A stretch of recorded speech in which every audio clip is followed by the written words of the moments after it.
gonna be long when. Hey man, look, time to have some fun, We man. back. If y'all called us a little bit earlier, man, we back again. We gave y'all our Do we get the gun or do we go for more troops? Let's get more troops. I don't know. We don't go get the gun. I'll tell you that. boy. What you talking about? But if y'all missed us earlier, man, go check out our free agent wish list, man, on YouTube at A1 Forever and Smitty Sports Machine, man. We brought y'all our free agent targets that we were looking at. Could possibly come in and help the Falcons right away. And a couple of them, man, a good bit on them. Also, our boy Bryce Lewis, man, he joined us as well. We gave y'all our free agent wish list as to who could come in right away and help the Falcons. And y'all can go to that video, check it out, and y'all drop more free agent targets up under the video in the comments. But before we get going, man, we want to say what's up to the chat, man. I know y'all been waiting a minute, had to get situated. Our boy Deshaun Carswell came in. Big John Higgins, our boy Tonio Henderson, and Larry. He just joined us, man. What's good? But we're gonna give y'all our top fits for the Atlanta Falcons at 15. And listen, while we going and we calling out names and giving y'all feedback as to why we like these players, man, y'all feel free to drop y'all picks in the comment. And we just finna roll, man. But first off, man, we've been talking with that secondary. We've been talking safety. We've been talking corner, and we have a couple of those in this quick best fits video. But both of us came across this guy from South Carolina about 2-3 weeks ago, and we started watching film on him and talking about it, evaluating him. And Nick Imawari from South Carolina, to me, he reminds me a lot of a Cam Chancellor at 6'3.5", 220 pounds, and run a 4.38. So he's a mixture of Cam Chancellor and Derwin James, and that's a scary combination. And where I feel like he would fit with the Falcons, well, let's get into the numbers right quick. 88 tackles, 4 interceptions, 2 pass defense last year at South Carolina. You talk about a guy that can play in the box. He plays zone pretty well. And he just all over the field, sideline to sideline. He has a nose for the football. He's active. He's aggressive when it comes to getting after the ball carrier. He's aggressive in coverage. And you talk about a guy, a turnover machine. He could be exactly that. But right quick, man, give me your thoughts on Nick Imawari and how you think he fits with the Falcons. Well, I got to get into some measurables, being 6'3", 220, the arm length at safety with 32 and a half. That's something that you like. He was able to hit 20 on the bench press. Broad jump went almost 14 in the vertical, over 43. Freakish athlete. 43-inch vert. And that 40 time, of course, saying 4.38, that right there speaks for itself. The broad jump really kind of lets you know that type of speed was there. And honestly, man, if he comes in, man, you can see him at big nickel. I can see the Falcons playing because you bring him in, the Falcons can literally put him at big nickel if they want to run that. One thing I like about him, maybe as far as watching tape, I think he's a great tackler. And in this league, you're going to need guys who can tackle. So I really like that about him. He has a mean streak to him, too, on the football field. And, of course, so you guys know he stayed out at the draft. Well, excuse me, not the draft, but at the combine. Ultimately, I think he can be used with the Atlanta Falcons and what they want to do. That's a rookie contract as well. If you want to go ahead and take him. He's ranked the number 1 safety right now on just about everyone's list, and for good reason, because, you look at those measurables, you look at what he's done, you look at the drills, fluidity in the hips, and just everything, man. So the guy right there, he is a beast. He's built like a tank, and he can come in and help really any organization. And if you guys are looking for a safety outside of Malachi Starks, who also made a nice case for himself, running that 4.5, and he has some good measurements as well. But I can understand why he's the number 1 safety right now. He can come in and help any team, especially the Atlanta Falcons, who need help at safety. Facts. Millie Mills, I don't think Mason Graham making out of the top 5. If he do, he's falling no further than 6. If the Raiders don't pull the trigger on him, they making a Mason huge Graham. mistake. Because Mason Graham, I don't think he makes it past Jacksonville, because Man, Jacksonville need help on that defensive line real bad. New England can make a case because they need defensive help. The Cleveland Browns need defensive help. Everybody in that top 5 need defensive help, even the Tennessee Titans, even though they have Jeffrey Simmons, who I think they might trade by the deadline. I'm sorry, by the draft, if they get the right compensation for him. So Mason Graham not making out of the top 5. I'm sorry. Jeffrey Simmons still a good defensive end too. Right. I'm like, whew. I mean, and you talk about a 3-4 defense in Tennessee. You put him and Jeffrey Simmons on the same field, they're gonna wreak hell. So Tennessee took Graham at number 1. I would not be surprised because all bets are on at that point at that number 1 position. I think it's going to be between him and Abdul Carter at number 1. I think they're going to pass on the quarterback. They may go Mason Randolph again this year, or see what Will Levis can do one more season. Wait till next year's draft when we have a better quarterback class. But if they're smart, they would take one of the best defenders at number 1.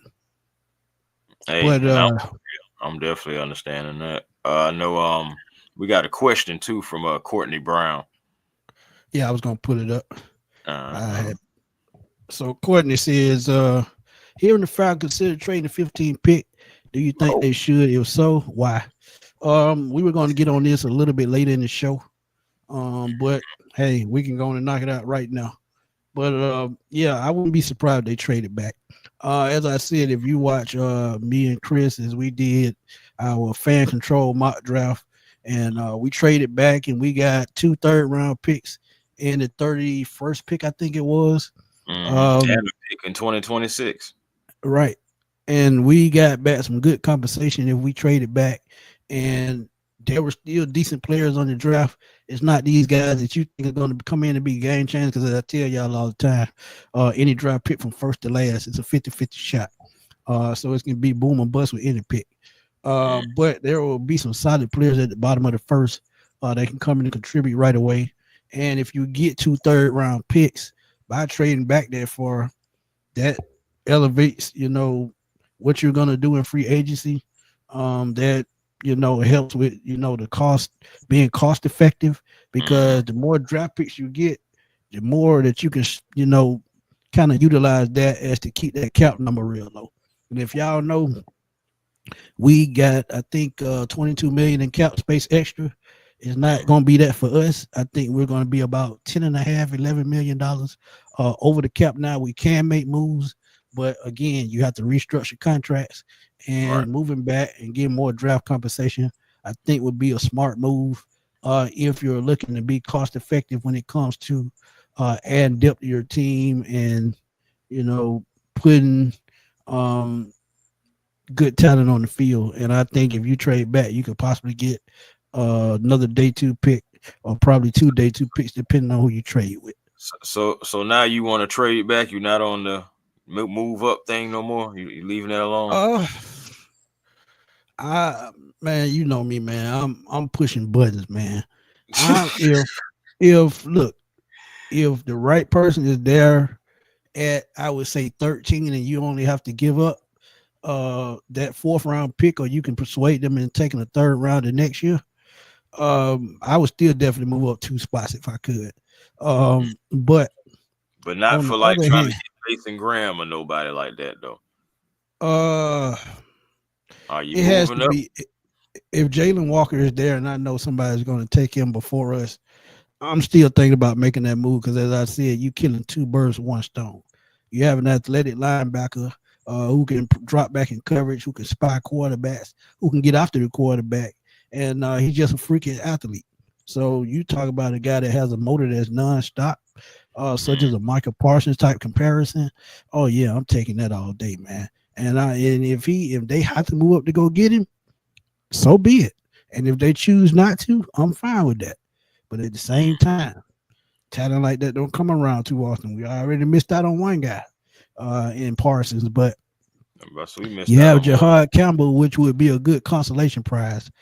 So I would not be mad at that. But Walker, to me, Walker is my can't miss prospect in this draft. Got you, man. Well, you already know me, Smitty. I'm sticking to my guns, man. I am captain team trade back. I'm trading back regardless, man. It's I'm not gonna get wrapped up in the names. Like I understand it. Now I agree with everything that you said, though, Smitty, about Jalen Walker and different prospects, different guys. I agree. It is some names out here, man. But I'm also letting you guys know it's some value in this draft. We Oh got yeah, a lot of it's a lot of value in this draft, and I am sticking to the gun of trading back, trying to accumulate more picks because we got holes to fill. We are not 1 or 2 or 3 players away from the Super Bowl right now, and if you don't get what all you need in free agency, the draft is where you need to do it. And we have some dudes coming out, whether if it's on the defensive line, whether if it's in the it's in the linebacking core, and if you need some help in the secondary, you have plenty to pick from. I believe, saying from rounds 1 through 3, it's going to be some dudes really out there. And you need to try to get into that value mark, especially anywhere from, let's say, 20 to 100. Anywhere in that area, man, I feel like you're going to get you somebody good. Of course, we already know fit and all that stuff like that plays a part. But I'm just saying, like, it's some guys that are some talented guys coming out of this draft. And if you watched our draft, you saw we got 2 premier Ole Miss defenders. One at the bottom of the first round, and one at the top of the third round, or the middle of the third round. So if we can pull that off and get significant talent for that, I'm all for it.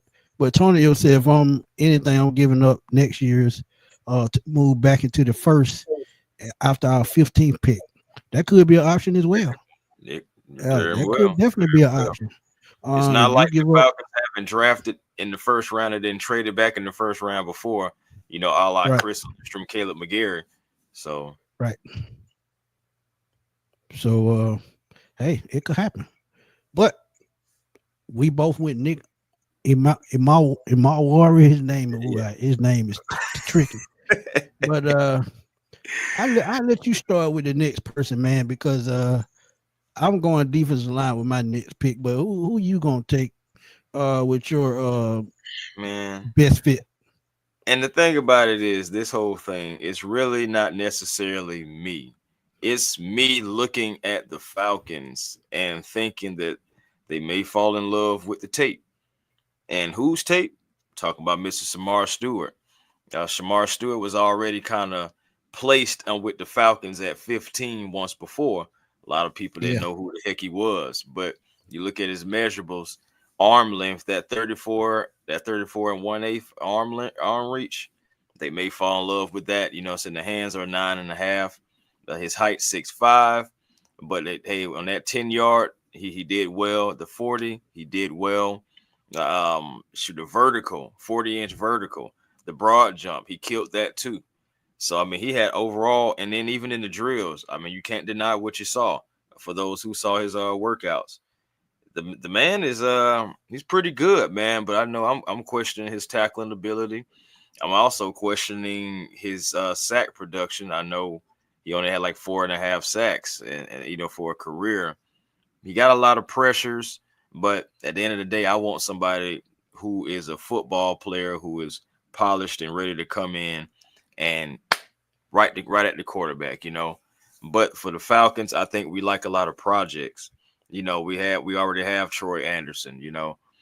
That's a project, and then also you just think about, like, we like those athletes, like those guys who can be multiple guys. I mean, even you look at Tyler Algier, somebody that used to play linebacker and playing running back, and the Falcons are used to doing stuff like that. And look at Ruka Roro, somebody who started playing football pretty much like in high school, and Shamar Stewart is similar to that.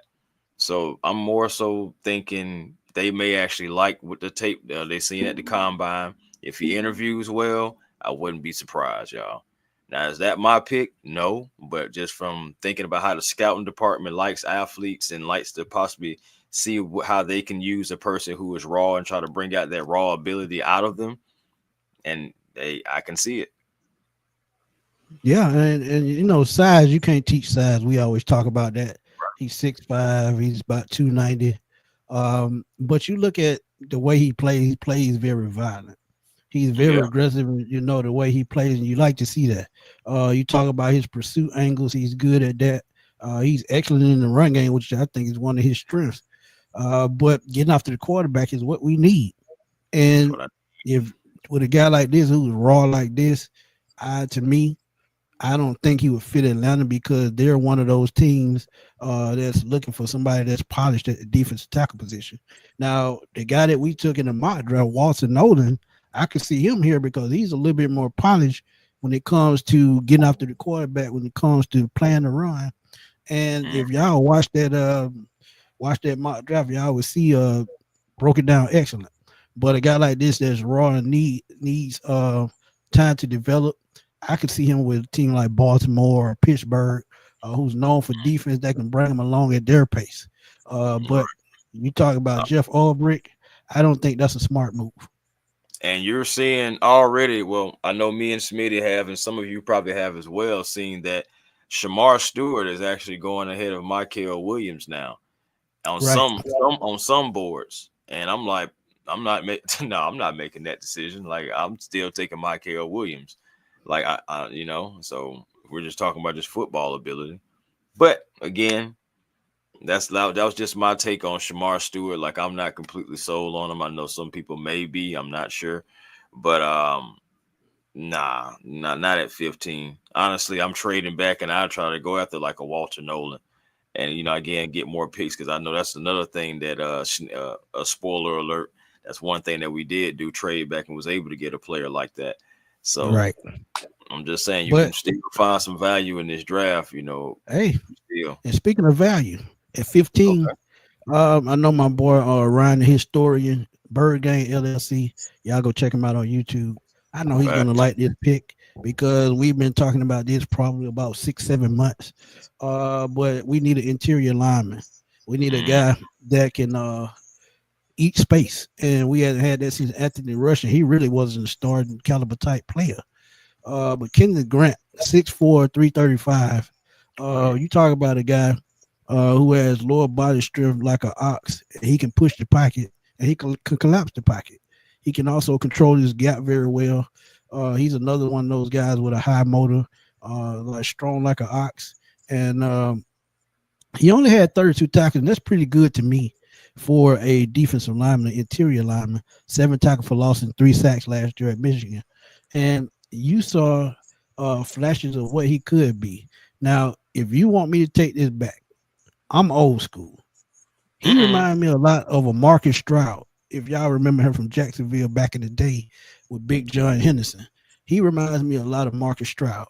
And Kenneth Grant could come in right away and help. And if they're going to keep Grady at a lower cap number, you go out and get a bigger defensive lineman to take some of the pressure off Grady Jerry. And honestly, if I go out and get a big guy like this that can eat up space, I'm switching back to a 4-3. Why?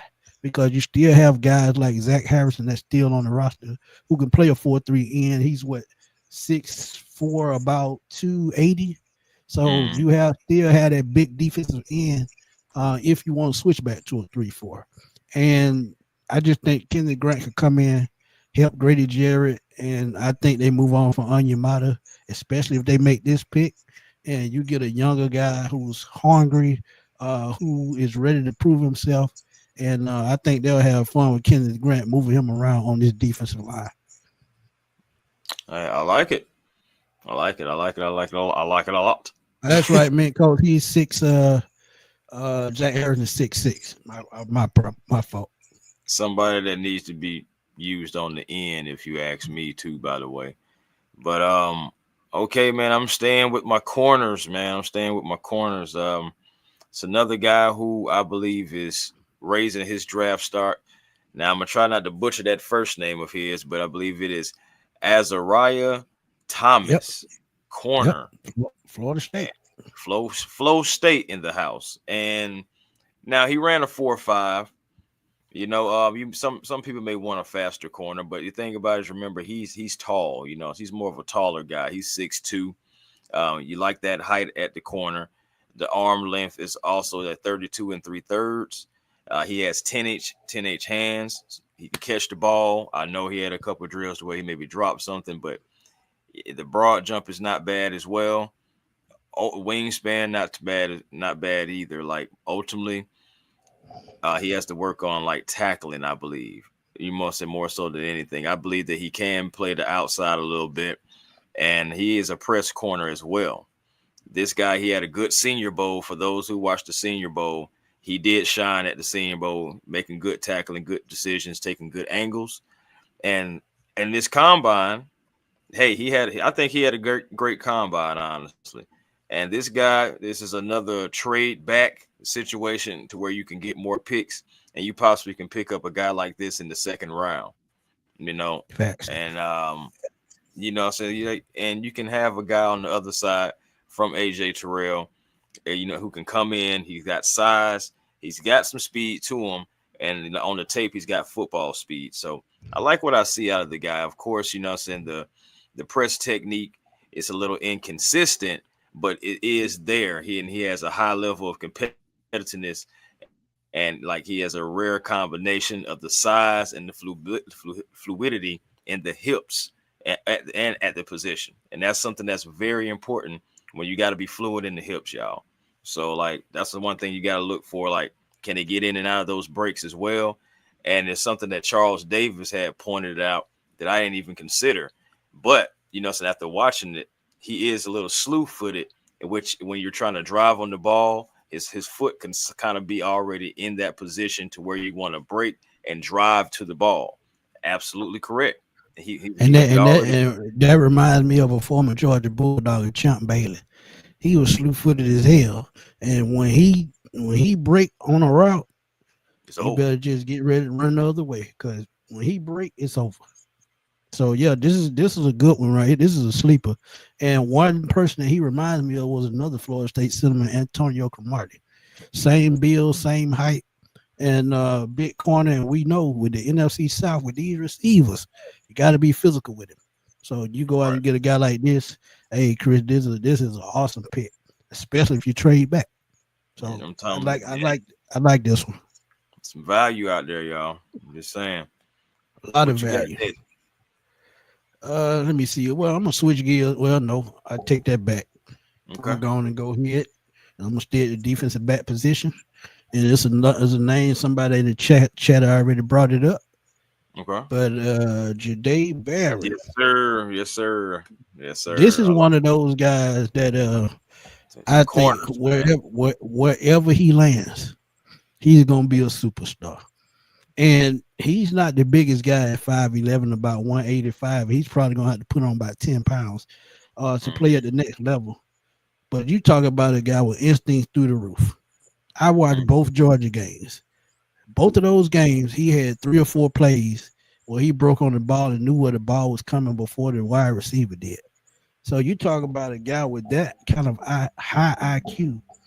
This is what the Falcons need. He can play in the nickel. He can play outside. He can play safety. He can play any defensive back position on the field. So you can move this guy around. He can get out to the quarterback if you need him to. So you look at his number last year, it don't tell the whole story, but 67 tackles, a sack, 5 interceptions. It doesn't show his instincts. It doesn't show his exceptional ball skills. It doesn't show his ability to break on the football and to read coverages and to read what's going on with the wide receiver. So when you look at a guy like this is the guy we've been talking about that we need next to a AJ Terrell. Yeah, he's not that big, but trust me, with Jerry Gray and the way he teaches the game and him being a damn good corner in his plan and the way he teaches the game, because we talked about Mike Hughes and the free agency earlier. He was the reason why they took Mike Hughes and brought him into Atlanta. So you talk about guys like Jair Alexander, guys like Harrison Smith, who plays for the Vikings. Jerry Gray has been one of those teachers that has put his mark on the NFL with defensive backs. So you bring in a guy like this, like a Jahdae Barrett, I think this is pretty much cut and dry as you're going to get. And I wouldn't be surprised if he moved up into the top 10, depending on where he goes. But yeah, I wouldn't be surprised he's a top 10 pick. But Jadae Barron with his versatility, I think he could be a steal for somebody. Yep. I'm talking about. I agree, man. I like Barron. I wouldn't mind seeing him in a Falcon uniform as well. It's just I wouldn't take him at 15. Again, I'm trading back and trying to see where I end up. Then never know where he may end up. But again, I like the kid though, But man. I believe he is going to be honestly, a though, superstar as well. I agree with that. But honestly, if they took him at 15, I would not be mad because I know exactly what I'm getting. If you look at the Right. guy we talked about earlier, in Byron Murphy, same type mate, smaller corner. But when you talk about ball hawking, he's one of those dudes. And I just think, Jadae Barron, he's just one of those talents. Yeah. Yeah, we know it's your bedtime. Go to bed. We Hey, already know. now. We already know. Said it's Got the bonnet bedtime. on. Hey, oh, already, man. The bonnet was on at I'll say 5:45 today. I'm gonna say 5:45. The bonnet was on. But yeah, man, we about to wrap it up, man. I think Chris I got was one close. more edge rusher, if I'm not mistaken. I was close. She said 5:30. That sounds about right. Oh boy, y'all Chill, crazy. man. Chill. Chill out. This crazy. Hey, real quick, I got an honorable mention, if that's okay. An honorable mention I got. Yeah, run with it. Real quick. Look up Caleb Ranstraw. Caleb Ranstraw. Like that kid, I think he raised his draft stock, and he had a good combine, man. He did. I mean, his 40 was a 4.3. He got a 40-inch vert, and the broad kind of like showed that would be in a 12.9. The Now kid his out of height, Tulane, right? yeah, but again, I know he's Yeah, safety. He's a safety, and but I mean, I believe he can probably play both. Honestly, I mean, he's 5'11", yeah, ran a of course. 4.3. Right. He's 5'11", but he got a mean streak to him too, man. He's a good tackler, like really good tackler. Like again, that's something else I'm looking for. A guy who can move, who got fluidity, and so he can make a tackle. That's something that we definitely need always. And this guy right here, man, he is going to be raising up, just slightly raising up again. Another trade back, somebody you possibly can get in the second, maybe third round corner. Bringing him in, a guy who's going to come in and do wonders for you from the beginning. I believe this guy right here can do that. I've been seeing Ransaw. I've been seeing him as a day 3 pick, 6, 7 rounds somewhere in there. And we had 2 7 round picks. So if you want a box safety that can come in right away and help against the run, I think Ransaw can do that. He's 5'11", like you said, 197 to 200 pounds. And he's not afraid to tackle. So yeah, that could be a steal, like an undrafted free agent or a late day 3 pick. But I think you had another edge rusher that you were looking at. Yeah, man. Another guy who had a great combine, man, Mr. Landon Jackson out of Arkansas. Now he's an edge rusher. This guy, he's 6'6", so he's a tall guy. So take that in consideration when you consider maybe weight and everything. But arm length, 33 1/4, not bad. The 10-inch hands, that vertical, he got a 40.5 vertical. Also ran a 4.68, which was pretty darn good, for a defensive end too. So he can get after it. This guy, he Well, it's something funny, man. what's that? It was a film out on him when he was in the Under Armour All American game, and he was going through drills, and he was just slapping the dummy. He had no movement. He was just stiff and just Right. moving in one. Yeah, he was just doing Right. this. I was like, man, he done came a long way. I sat there and watched the drills. I like, man, he done came a long way. He He's don't came learned a how to long be way, fluid. dog. Yeah, he learned how to use his shoulders, his hips, his feet. So yeah, Right. I mean, He he can could be a tackle. steal. Like Right. he can tackle, he can pass rush, but where he's really great at is the run game. Like he can help stop that run. Like he has great moves to be able to like use his hands and his length to kind of like ward off a defender or ward off, some offensive players and offensive linemen, and to get to the tackle. You know what I'm saying? Like this, he's a smart individual as well, man. Like some people say he has devastating length, but but he also has that power because he has like those 10-inch hands, and he gets him right into the offensive player. Uses his IQ, like I said, and he's a great run fit. We need somebody. Hey, one thing about it, you can never have enough players who are pretty good at that run game to stop it, because that's one thing that people like to do against the Falcons. So we need somebody that can be able to get off there. But I know he may be like 3-4-ish in the scheme, but at the same time, I think he's a football player. I think he could play a 4-3 and a 3-4. That's just, from the tape that I'm seeing, I think he has the ability, like athletically and just gifted, from God, that he can possibly do that, man. And like you said, he has come a long way from that the only thing that I think he needs to, he needs to get a little bit more weight from the waist down. And what I mean by that, he needs to work on his leg drive a little bit. Yeah. Put a little power in his legs. Yeah, he got the Goldberg. He got the Goldberg legs, man. And exactly. Yeah, he got to work on that a little bit more. But how you gonna say we're gonna get an F? You didn't even check out the drafts. How you just gonna give us an F? I just want to know. She just like giving us those bad grades. She just giving us a hard time. She just be on that bullshit. That's all that is. Yeah. What a blue at when you need it. Hey, man, but Boom says right here, man, James Pierce Jr. We did not mention James Pierce Jr., but that's another guy who did raise his draft stock as well. This guy had a great combine, okay? And a lot of people wasn't sold on him before the combine. I think he'll be long gone before 15. That's probably why we didn't. Yeah, that's probably why we didn't even go in that direction, because if he fall past number 10, I'm gonna call the police. Somebody run a 4-4 defensive end and can move like he move and had the instinct that he has. I wouldn't be surprised if somebody took a chance on him in the top 5. Just keeping it real with y'all, because outside of Abdul Carter, he's probably the next guy on the board. Hey, I'm doing that Jihad Campbell thing too. Like, I wouldn't be mad. I understand about Jalen, man. I do. But I'm not mad if I trade back and I still get Campbell. I'm not. It's Campbell's, man. I'm not. I mean, I'm not mad if we still get him. Right. Before we get out of here, man, we had a couple of questions. I put them on the star so I can go over them. Courtney said, y'all satisfied with the offensive side of the ball? Washington just got better. I think Restrepo from Miami will be there in the second round. Him and Southside Ricky actually had the same question. But Restrepo from Miami, he's an excellent slot receiver, and I feel like he could be a Cooper Kupp type talent at the next level, mixed with a Wes Welker.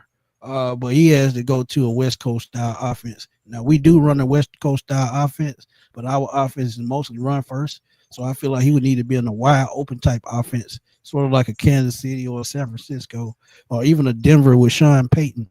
I can see him out there. But with the Falcons, I feel like they already have that type weapon in Ray McLeod, Casey Washington. They have people that can fill that role. So would I take him in the draft? Yes. In the second round, no. Only because I know we need more help on the defensive side of the ball. So I would not go wide receiver in the second round. However, if they did make that move, I would not be mad, but I feel like we have more pressing needs on defense to take, than to take a wide receiver in the second round. To Millie's question, I think Millie had a question too. He said he said about Jack. Like Jack Sawyer. Like Jack. Jack Sawyer from Ohio State. Yeah. Hey, the thing about it is, I'm not mad if they get him because, I'm not mad at the player. I know he's good in the run game, and he's good in the he's also pretty good in the pass rush as well. Good tackler. He ran a good 40. I think it was 4.6. 4.6 his 40 was. 6'4". I'm worried about the arm length. Again, I'm thinking about the Falcons and the scouting department. Just trying to look at the patterns, and the patterns. I know they like guys we're pretty much like who is in the 33-inch range. And I know Jack, unfortunately, is like at 31, but he's a football player, and that's something that we need, somebody that can go after the quarterback. He has great power, like we saying from the hike, and devastating power, I would say, from the point of attack. I would say that for sure. Of course, another guy who got a high IQ. I do like Jack, man. I do. Jack is cool. We didn't mention him, of course. We wasn't trying to go on and on this show particularly, but Jack is another name that is a sleeper as well. Whether if he comes Jack, to the Falcons, I think you need to find some more polished rush move. If oh he yeah, can polish, if he he can, just got like the bull rush. It's the bull right, rush what he likes to the do. bull rush guy, and that don't work in the NFL. We saw that with who was that we had we cut last year. Um, he came. Well, you can say Ebiketie was like that too, because before he learned how to do pass rush move, he was a bull rusher, and that works in the NFL if you're a defensive lineman, you're playing in the interior, but that rarely works at the end spot. You have to have repertoire moves, especially a spin move at the next level, and I don't see that in Jack Sawyer. But we have another question, and Josh Gilliam said, cornerbacks he likes Trey Amos and Jahdae Barron.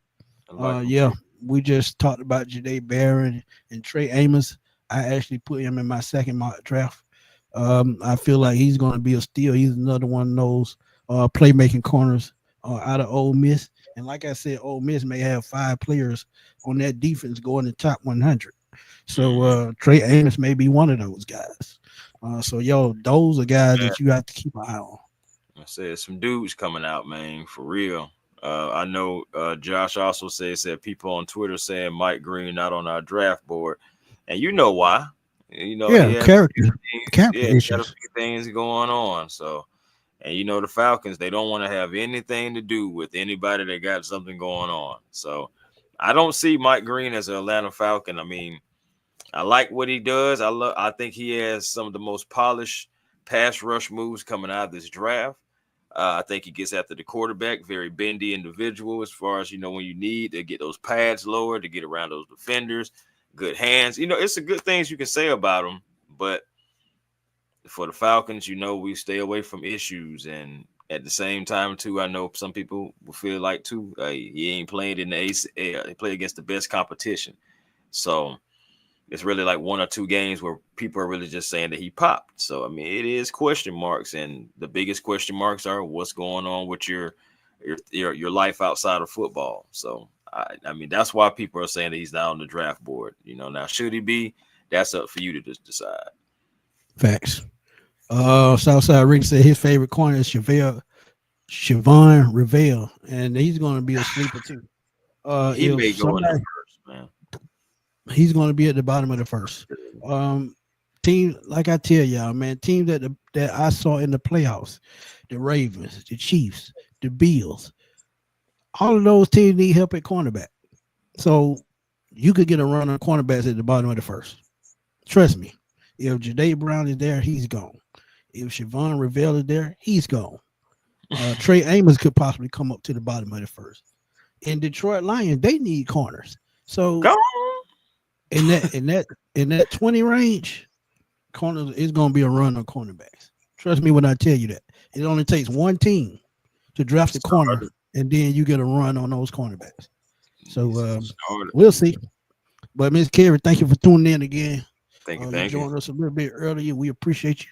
Like she said, y'all hit that like button, hit that subscribe button on the Smitty Sports Machine and on A1 Forever Sports. Help us keep growing. Dre Murphy, we took Porter out of Iowa State on our mock draft. Big corner, 6'2", about 200 pounds. Decent speed. Ball skills. He's one of those guys that might rise to the second round. So, like I said, corners are gonna come off the board real fast at the bottom of the first. I just feel it. You definitely see it, brother. I'm telling you, some guys coming out of this draft. I can't wait to see where they land, man. And hopefully, a couple of guys land with the Atlanta Falcons again. Hey, if you don't get Walker, You always could look into Campbell, man. I'm just saying, it's okay. It's okay. Facts. Facts. But you got any honorable mention before we get out of here? Any honorable mentions from me? Um, off the top of my head right now. I mean, it's really a bunch of dudes, man. Like honestly, I'm just saying, man, it's a lot of guys. I mean, you can even look at some offensive tackles and be like, I wonder. She got jokes tonight. Hey, she on it. Said, do I got a bonnet on? No, this is definitely not. How can I have a bonnet? You still see the locks. Like, what are we doing? What are we doing? What's up, nephew? Yeah, Benjamin Morrison. He like I said, Millie Mills, like I said, that 20 range, 20 to 32, anywhere in that range, you can see a runner cornerbacks. Yeah. Because if you look at what's going on in NFL, pass heavy. Hey, darn right it is pass heavy. I will say about this guy, it is on the offensive side. If y'all didn't see Matthew Golden, wide receiver, I think he raised his draft stock. I've been talking about that kid for the last 3 months. Yeah, out of Texas. He raised it. He's dead. Ooh, somebody. You think somebody that may have failed might have been Isaiah Bond? Talking all that. You know what I'm saying, and then couldn't back it up. Yeah, he might fall to the second round. But don't let that fool you though, because he's still a talent. Yeah, he's still a talent. Yeah. Now, if he goes, I would say to Arizona or somebody like that needs a slot guy. I can see him there because Kyler Murray gonna sling the ball all over the field. And outside of that, I think he could end up in Tampa somewhere like that. Because I don't think Godwin going back to Tampa. Really? Boy, that surprised the heck out of me. Just because of everything that he does down there, his family's down there. Where he going?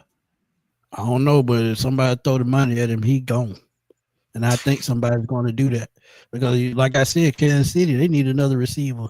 You can pay him. Hey, Chicago, they lose a Keenan Allen, he could go there.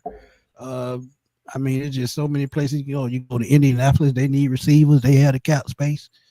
I can go on and on. It's going to be tough for him to go back to Tampa, even though he probably likes it there. But you talk about fits, Godwin can go anywhere and produce. Right. You look at Buffalo. They might lose Amari Cooper. Chargers need a wide receiver. They don't have a receiver. They only had the rookie last year. So I mean, look, there's plenty of places he can go. T Terry, the best chicken wings. I mean, I can eat chicken wings pretty much from anywhere. Fried chicken wings on the way.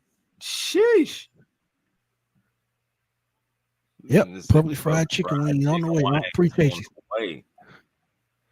So now Bond did make the greatest catch in college football. That was a stick catch.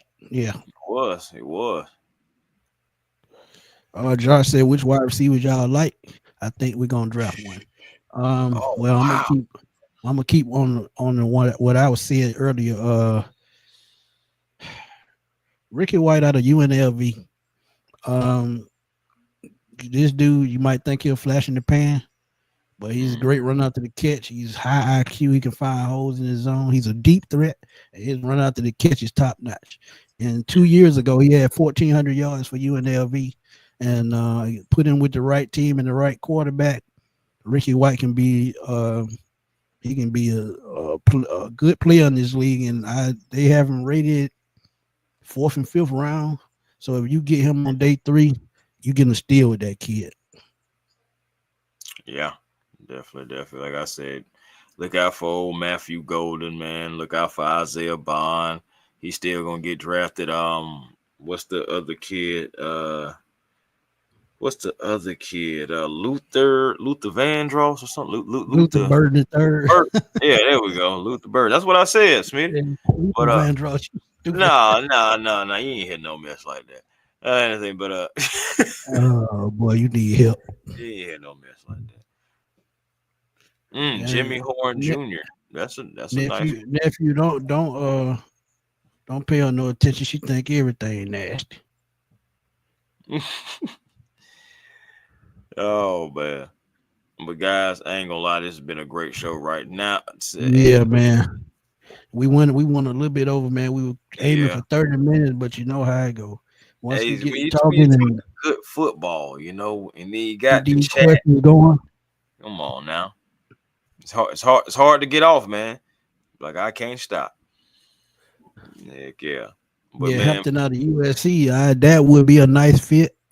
But I think he goes in the bottom of the first or top of the second. That dude, he's an instant 1,000-yard rusher in the NFL. He has Jonathan Taylor type talent. right. So, but yeah, man, it's been another great show, and I know you got to get to the Hawks Digest. So just tell the people where to find you at, right quick. Oh man, shoot, you already know A1 Forever Sports is where you always can find me. Come over, like, comment, subscribe, man. Dropping some shorts, some videos. Of course, we're doing the lives, and we're also can grow on over there at Hawks Digest, man. Come on over. We're continuously growing that channel over there as well. Me and Walter Pollard. Also, TikTok, the real A1 Forever. Catch me on Instagram and Twitter at A1 Forever as well. And the Falcons will not be 0-17, no matter what you see on the screen right now. Hey, Chris, guess what I found? I found it, dog. Guess what I You found? found it, my dog. I found it. You want to tell My, you what I found? oh, I know it. Go on, go ahead. Boo, Ooh, yeah. Oh yeah. Oh yeah. Now all is right with the world. all is right. But yeah, man, y'all know where to find me, man. Smitty Sports Machine on YouTube. Find me on the NFC South Roundtable. We will be getting back to that soon, and trust me, y'all gonna like it when I go off on them Saints, Panthers, and Bucks fans, because that's what I do. Shout out to my boy TJ, my boy Clay, and my boy James on the NFC South Roundtable. I'll be bringing good content, and trust me, we got a long way to go. Free agency is tampering period is 1 week from today. So y'all be ready for them free agent move videos, because me and Chris probably gonna go live as soon as the free agents hit. Especially if he's off work, we probably just bring it to y'all for 2-3 hours and see which way teams are gonna go, and give y'all the analysis on that and how it fits. But it's all love, man. You get the boot. Negative. DA, we may be a little bit over because we getting 22 million in cap space. So we will be, by the time the new league just start, we'll be 11 million over, and we will have probably restructured contracts. So they're probably working on that now. So once the new league year starts, we will be in the positive. Thank God for that. But like I said, y'all stay tuned for that. We got a lot of content coming, and like Chris said, man, y'all check him out on the Hawks Digest a little later tonight after the Hawks game, and he's gonna give y'all the wrap up and give y'all his thoughts on what's going on with the Hawks. Make sure y'all check that out. But for my boy Chris A1, shout out to our boy 95 North, Yes, Berto. sir. He's still doing his thing. Check him out on Bleacher Report on Wednesdays at 6 o'clock. And tell us Smitty sent you. Smitty and Chris sent you. So with that, we're gonna holler at y'all a little later, man. We out of here. Peace.